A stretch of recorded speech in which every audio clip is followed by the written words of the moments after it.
Bismillahirrahmanirrahim. Elhamdülillah ve salatu ve selamu ala Resulillah. Amma ba'd. Assalamu alaikum ve rahmatullahi ve berekatuh. Allah tabaraka ve taala siz menen bizdi özünün jaratkanlarının içinden insan kılıp jaratıp koygonduгуна, anın içinden özüne iman keltirip, özünün жалгыздыгын tan aldırıp, jana süyüktүү paygambary Muhammad aleyhissalamga ümmet kılıp koygonuna çeksiz şükürler bolsun. Биздин бүгүнкү темабызда ыйман жөнүндө сөз кылмакчы экенбиз. Ыйман деген сөз арабчадан кыргызчага туз көтөргөндө сөздүктө ишенүү деген маани берет. Тагыраак айтканда, ыйман сөзү бул көздөн кайып болгон нерселерге ишенүү деген маанини билдирет. Себеби мусулман, момун болгон адам ишенүүсү зарыл деген нерселердин көпчүлүгү ал көздөн кайып. Баштап эле жараткан Алла Тааланын өзү, ал жараткан бейиш, тозок, кыл көпүрө, амалдардын тараза менен өлчөнүүсү, Каусар көлү, жана башка кабыр акыбалдары сыяктуу нерселердин бардыгы көздөн кайып. Ошентсе мусулман болгон адам бул нерселерге ыйман келтирүү, алардын бар экендигине ишенүү бул мусулманчылыктын шарты болуп эсептелинет. Hazreti Umar ibn Hattab radıyallahu anhu rivayet kılgan bir hadiste Peygamberimiz sallallahu aleyhi ve sellem sahabalar menen çoğu oturgan uçurda alardın aldına bir kişi girip gelet. Al uşunçalık bir çarkıldagan avalda girip gelet. Anın görünüşünden musafirlik belgisi, çarçap çarlıkkanlıktın belgisi görünbeyt. Çaşları kapkara, kiyingen giyimi appak boydan girip gelip Peygamberimizin janına oltura kalıp Peygamberimizge bir top suroolordu berdireyt. Anın suroosu: "Ey Muhammed, maga İslamdan kabar beriň" dedile.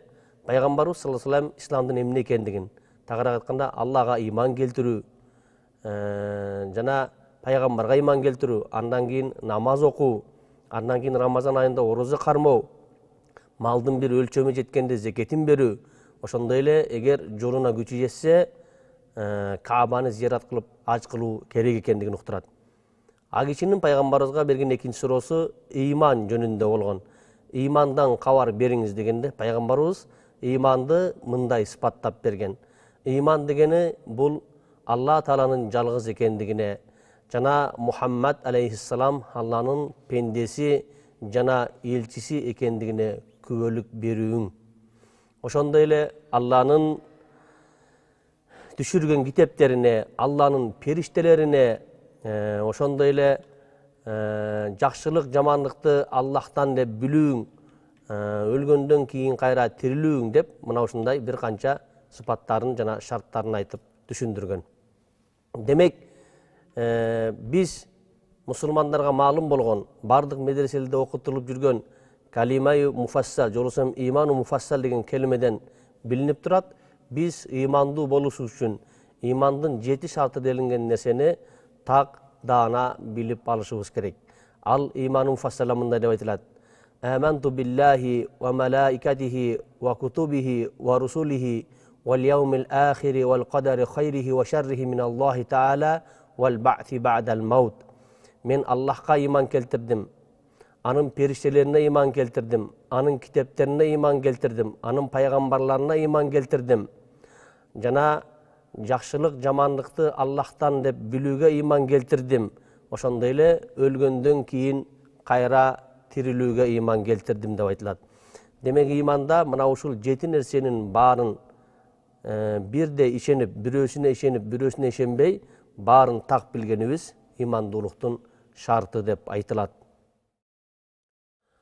Аллахтын бизди жоктон бар кылган зат экендигине, тагыраак айтканда жаратуучу, тарбият кылуучу экендигине биз ишенишибиз керек.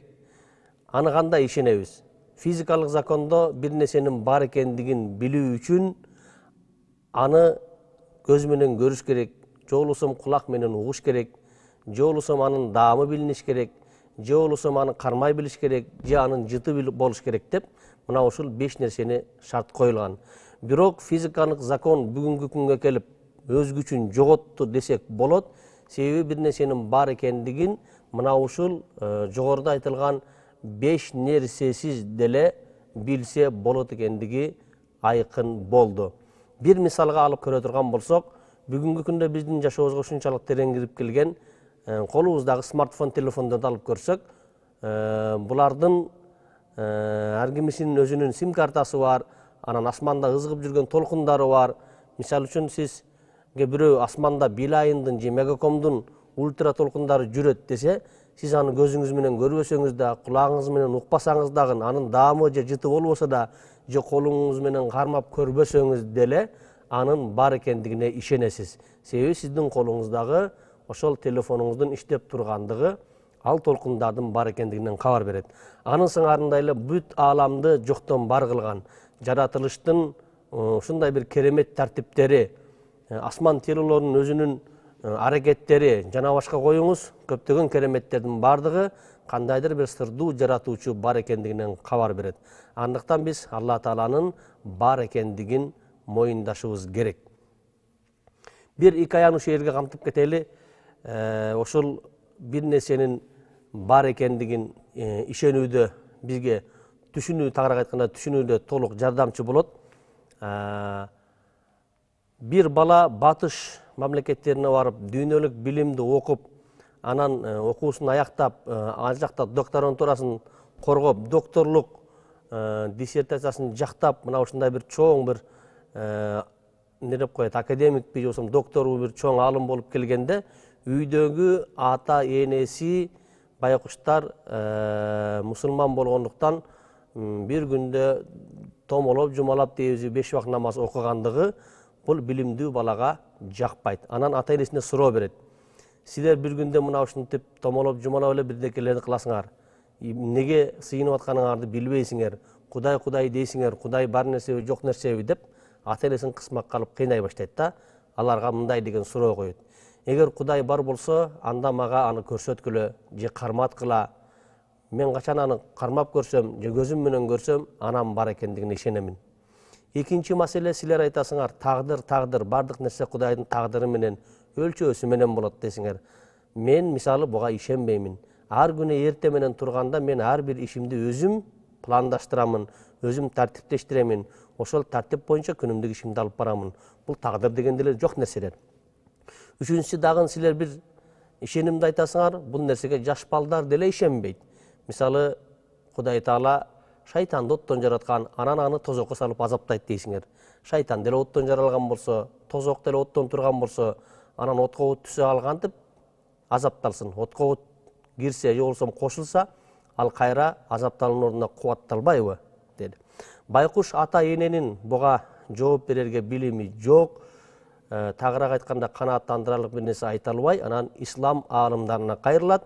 Ислам аалымдарынан бирөө келип, бул жигит менен талкуу жүргүзөт. Анан бул киши дагы анын ошол 3 суроосун угуп туруп, ага жооп беретинде ошол баланын, ошол илимдүү делинген доктордун жаагына шапалагы менен бир салат.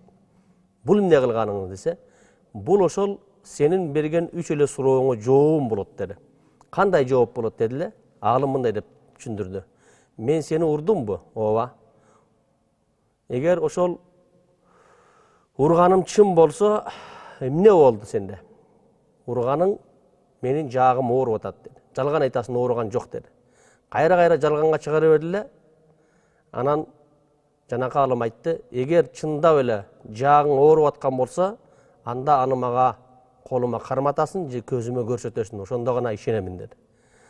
Анан берки адам ачуусу келип, бул ооруну көзгө көрсөтүп да болбойт, колго карматып да болбойт, аны сезип болот деди. Мына ушул биринчи сурооңо жооп болот. Анын сыңарында эле Алла Тааланы да көз менен көрүп болбойт, же кол менен кармап болбойт, аны сезип болот. Экинчисине кандай жооп болсун? Сен менден таяк жегениңди, токмок жегениңди моюндайсыңбы? Моюндамак турсун, сени сотко берем деди. Эч жерде чанып ийбейсиңби? Чанып ийбеймин. Анда айтчы, эртең менен сен өз иштериңди тартиптештирип атканыңда, бүгүн менден муштум жейм деп тартиптериңе, ишиңди тартиптештиргенге планыңа жазган белең деди. Жок деди. Мына ушул тагдыр деп айтылат деди.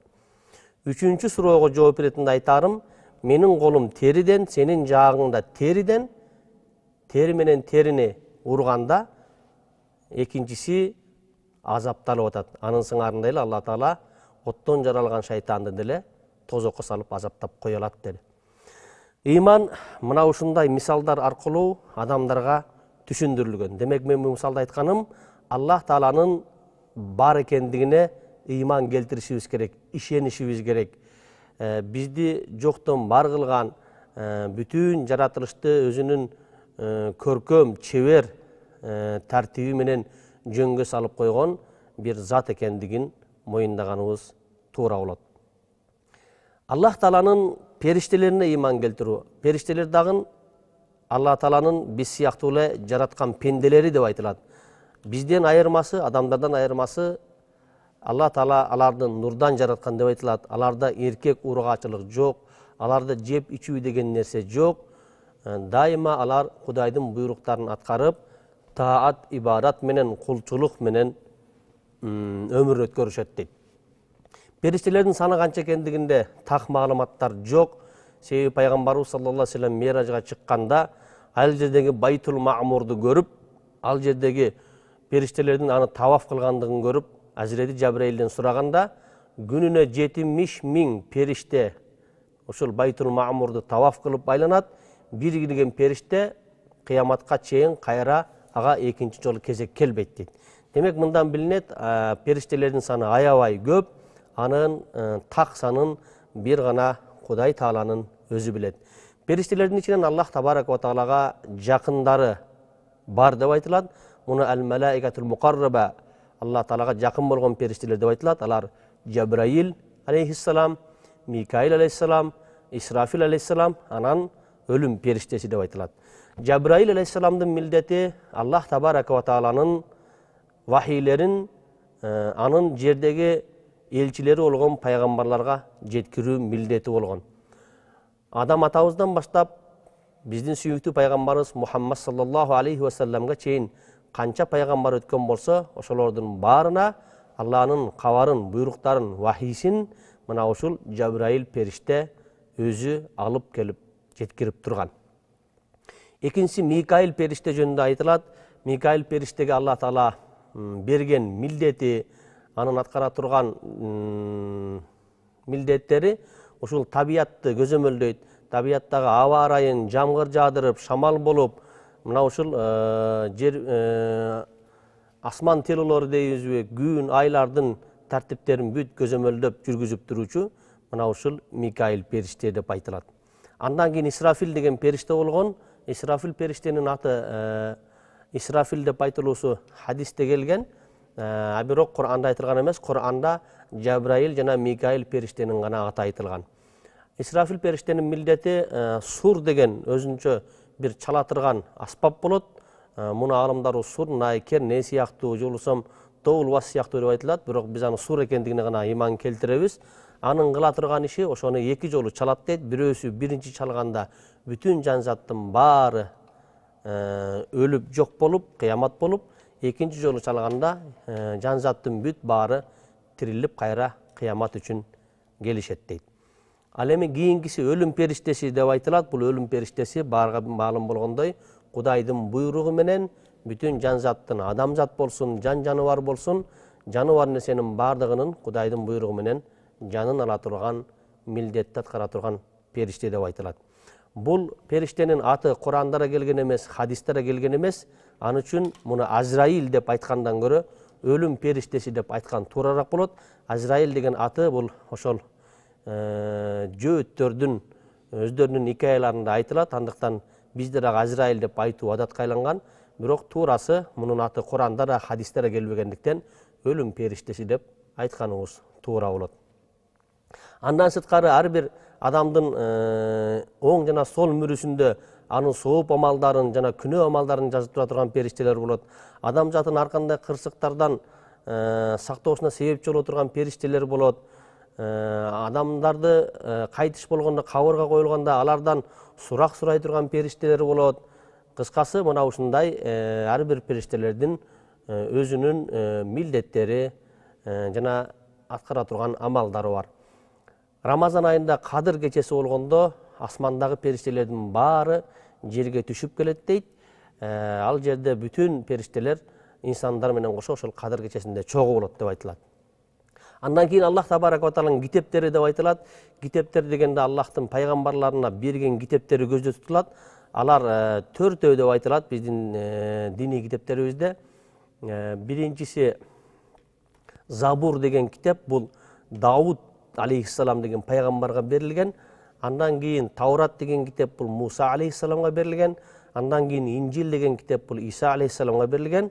Анан 4-түнчүсү Кур'ан деген китеп, бул биздин сүйүктүү пайгамбарыбыз Мухаммад саллаллаху алейхи ва салламга берилген. Ага чейин андан башка пайгамбарларга да китеп түрүндө эмес, балким барак түрүндө Ибрахим алейхиссаламга, Шиис алейхиссаламга, Идрис алейхиссалам сыяктуу пайгамбарларга да Алла Таала китеп толо бир китеп катары эмес, балким бир баракчалар аркылуу өзүнүн маалыматтарын, вахилерин жиберген деп айтылат. Биз мына ушул китептердин дагы бар экендигине, бул китептер дагы илахи Алла Таала тарабынан жиберилген китептер экендигине ыйман келтиришибиз керек. Жогоруда айтып өтүлгөн 4 китептерден биздин ислам дининин мусулмандардын китеби делинген Кур'ан китеп, бул 30 бөлүмдөн турат, 114 сүрөдөн турат.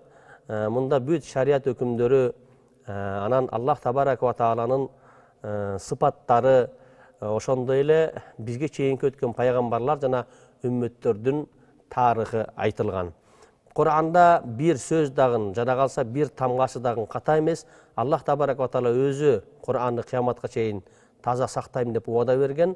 Кур'ан бүгүнкү күнгө чейин эч жери өзгөрүлбөй сакталып келинүүдө. Ал эми жогорку Инжил, Таурат китептери болсо көп өзгөрүүлөргө, көп тарыхый окуялардын себебинен бир алмашууларга дуушар болгон. Натыйжада булардын негизги асыл нускасы калган эмес деп айтылат. Андан кийин Алланын пайгамбарларына ишенишибиз керек. Пайгамбарлар Адам атадан баштап Мухаммад алейхиссаламга чейин жиберилген пайгамбарлар, булардын ортосун ажыратпайбыз, бардыгын пайгамбар экенин деп билебиз.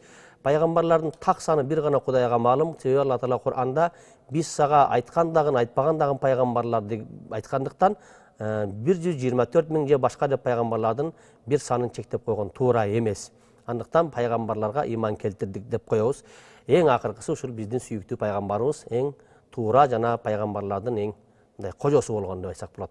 Андан кийин тагдырдын жакшылык жамандыгын баарын Кудайдан деп билишибиз керек. Бизге бир зыян жетсе, бизге бир апат жете турган болсо, муну биз пендеден же башка бир табият эмелеринен көрбөй, Кудайдан келди, Кудайдын буйругу менен, Кудайдын каалоосу менен болду дешибиз керек. Жакшылыктарды дагы өзүбүздүн чеберчилигибизден, өзүбүздүн акылдуулугубуздан эмес, Кудайдын ырайымдуулугунан берешнендигинен болду деп билишибиз керек. Анын сыңарында эле адам өлгөндөн кийин кайра тирилүүсүнө дагы ишениш керек. Бул кантип адам денеси кабырга коюлгандан кийин кайра кумга айланып, топуракка айланып кетет, анан кантип тирилет деген суроолор болушу мүмкүн. Алла Таала мурда жоктон бар кылган нерсени анан ал бар болуп ошол сөөгү топуракка айлангандан кийин кайра тирилтип жаратып коюусу Алла Таалага эч кыйынчылык жаратпайт. Сөзүмдү пайгамбарыбыз саллаллаху алейхи ва саллям бир хадис менен аяктамакчымын. Пайгамбар саллаллаху алейхи ва саллям мындай деп айткан: "Зака ta'mal imani man radiya billahi rabban wa bil islami dinan wa bi Muhammadin sallallahu aleyhi ve sellem nabiyyan." Ким жараткан Алла Тааланын Роб экендигине, тарбиячы экендигине разы болсо, исламдын дин экендигине разы болсо, жана Мухаммад саллаллаху алейхи ва салламдын пайгамбар экендигине разы болсо, чындыгында имандын даамын татыптыр дейт.